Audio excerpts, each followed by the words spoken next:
بسم اللہ الرحمن الرحیم فصل فی المشترک والمؤول۔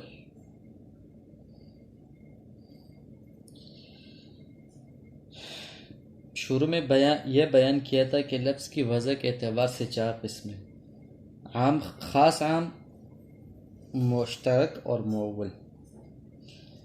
پیچھے والے حصے میں خاص اور عام کو بیان کیا، اس فصل میں مشترک اور مؤول کو بیان کرتے ہیں۔ چونکہ تعویل مشترک میں سے ہے، تعویل مشترک میں سے ہوتی ہے، اس طرح کے لفظ کے کئی معنی میں سے ایک معنی کو ترجیح دینا مؤول ہی کہلاتے ہیں۔ اس لیے مشترک اور مؤول کو ایک ہی فصل میں ذکر کیا۔ سب سے پہلے مصنف مشترک کی وہ تعریف بیان کرتے کہ مشترک وہ لفظ ہے جو ایسے دو معنی یا کئی معنی کے لیے وضع کیا گیا ہو جن کی حقیقتیں مختلف ہو۔ مشترک وہ لفظ ہے جو ایسے دو معنی یا کئی معنی کے لیے وضع کیا گیا ہو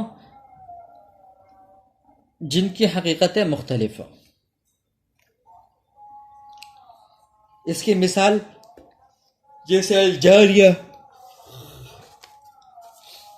جاریہ یہ ایسا لفظ ہے جس کے دو معنی ہے، حقیقتیں بھی اس کے مختلف۔ جاریہ باندی کو بھی کہتے ہیں، جاریہ کشتی کو بھی کہتے ہیں۔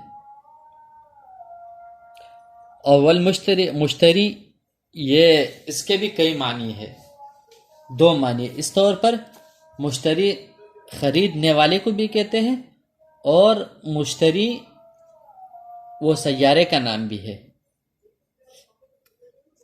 بائن، لفظ بائن یہ اس کا معنی جدا کرنے کا بھی ہے،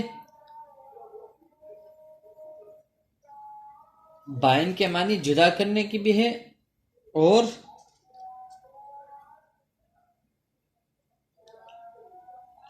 ظہور کے معنی میں بھی آتا ہے۔ اب بتا رہے کہ مشترک کا حکم بتا رہے کہ وحکم المشترک انہ اذا تعین الواحد مرادا به سقط اعتبار ارادت غیرہ۔ بتا رہے کہ مشترک کا حکم یہ ہے کہ جب کئی معنوں میں سے ایک معنی کا آپ نے تعین کر دیا تو دوسرے معنی کا اعتبار ختم ہو جائے گا۔ مشترک کا حکم کیا ہے کہ جب کئی معنی میں مشترک ہے، لفظ کئی معنی میں مشترک ہے، اور ان معنی میں سے کسی ایک معنی کا جو نا دلیل کی وجہ سے ایک معنی مراد لے لیا گیا، تو پھر دوسرے معنی کا اعتبار ختم ہو جائے گا۔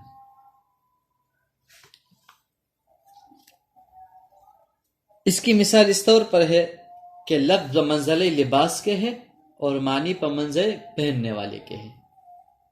تو ایک ہی لباس، ایک ہی جامہ، ایک ہی شلوار، ایک ہی قمیص دو بندے نہیں پہن سکتے۔ وہ پہنے گا تو ایک ہی بندہ پہنے گا۔ وجہ یہ ہے کہ اسی طرح لفظ بھی جو ہے نا اس کا ایک ہی معنی مراد لے گا، بیک وقت آپ لفظ کا دو معنی مراد نہیں لے سکتے۔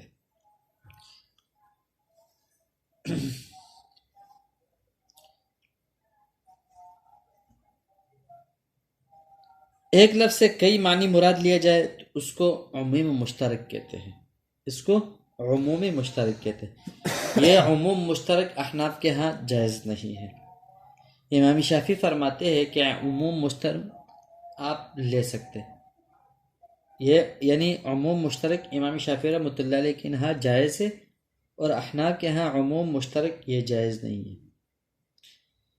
امام شافعی رحمۃ اللہ علیہ دلیل دیتے ہیں کہ قرآن پاک میں اللہ تعالیٰ نے فرمایا أَلَمْ تَرَ أَنَّ اللَّهَ يَسْجُدُ مَنْ فِي السَّمَاوَاتِ وَالْأَرْضِ وَمَنْ فِي الْأَرْضِ وَالشَّمْسُ وَالْقَمَرُ وَالنُّجُومُ وَالْجِبَالِ۔ اس آیات میں سجدے کا ذکر ہے، اور سجدہ کے دو معنی ہے۔ نمبر ایک زمین پر پیشانی ٹیکنا، اور نمبر دو اظہار ذلت کے ساتھ خشوع۔ پہلا معنی سجود ناس، ناس کے لیے، یعنی زمین پر اپنے پیشانی رکھنا یہ تو انسانوں کے ساتھ خاص ہے. اور دوسرا معنی سجود، دوسرا معنی جو سجدے کا، یعنی اظہار ذلت کے ساتھ خشوع، یہ غیر عقلاء کے لیے ہے. یعنی کس کے لیے؟ سورج، چاند، ستارے، چرند پرند، اسی کے لیے ہے. اور اس آیات میں یسجد ایک لفظ ہے اور اس سے دو معنی مراد ہے، پیشانی ٹیکنا بھی اور اظہار ذلت کے ساتھ خشوع کرنا بھی. ہم اس دلیل کا جواب دیتے. دیکھ امام شافعی رحمۃ اللہ علیہ نے عموم مشترک وہ جائز قرار دیتے تو اس نے دلیل کے طور پر یہ آیت ذکر کی، لیکن ہم اس کا جواب دیتے ہیں کہ اس آیت میں عموم مشترک نہیں ہے بلکہ عمومی مجاز ہے. اور عموم مجاز کہتے ہیں کہ لفظ کا ایک مجازی معنی ہو، لفظ کا ایک ایسا مجازی معنی مراد لیا جائے کہ حقیقی معنی بھی اس کا ایک فرد بن جائے، کہ لفظ کا ایک حقیقی مجازی معنی مراد لیا جائے اور حقیقی معنی بھی اس کا فرد مراد لیا جائے. اس کی جیسے یہاں سجود سے مراد انقیاد ہے، یعنی تابعداری، اور اس آیات کے اندر تمام چیزیں اللہ تعالیٰ کی تابعداری اور اتباع جو ہے نا، اتباع کرتے وہ اس طور پر کہ یسجدو، کہ اس کا حقیقی معنی ہم نے مراد لیا نہیں، مجازی معنی مراد لیا. تابعداری تو وہ انسان بھی کرتا ہے اور چرند پرند بھی کرتے. تو یہاں تابعداری غیر عقلاء کے لیے بھی استعمال ہوا اور انسانوں کے لیے بھی سدے کے طور پر استعمال ہوگا. تو معلوم ہوا چنانچہ اس تابعداری میں انسانوں کا سدہ بھی آ جائے گا اور غیر عقلاء کے وہ سدہ بھی آ گیا. تو یہاں عموم مشترک نہیں ہے بلکہ عموم مجاز ہے. وَلِهَذَا أَجْمَعُ الْعُلَمَاء رحمہ اللہ تعالی، یہاں سے بیان کر رہے کہ اسی وجہ سے احناف کے ہاں عموم مشترک جائز نہیں ہے. تو علماء نے اس بات پر اجماع کیا کہ قرآن میں لفظ قروء ہے، اس سے یا تو حیض مراد ہوگا جیسا کہ احناف کا مذہب ہے، یا تو طہر مراد ہوگا جیسے امام شافعی رحمۃ اللہ علیہ کا مذہب ہے. دونوں ایک وقت میں مراد نہیں لے سکتے. لفظ قروء یا تو اس سے ہم طہر مراد لیں گے یا حیض مراد لیں گے، لیکن دونوں سے ایک معنی بیک وقت ہم مراد نہیں لکھ سکتے. وقال محمد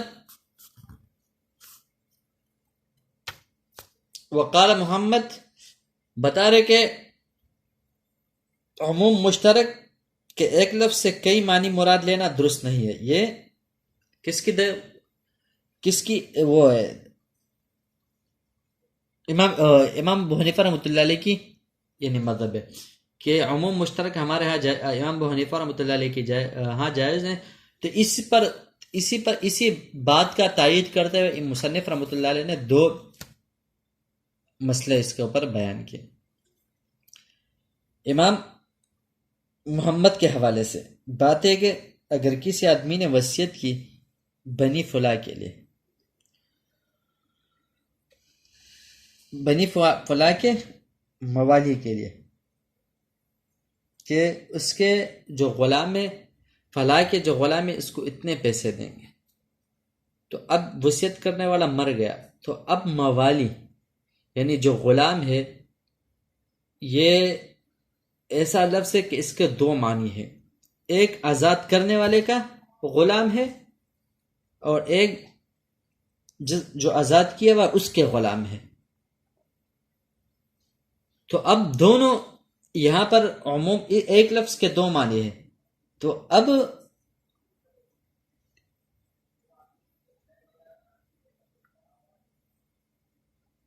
دو معنی، اب اس کا یہ وصیت باطل ہوگی.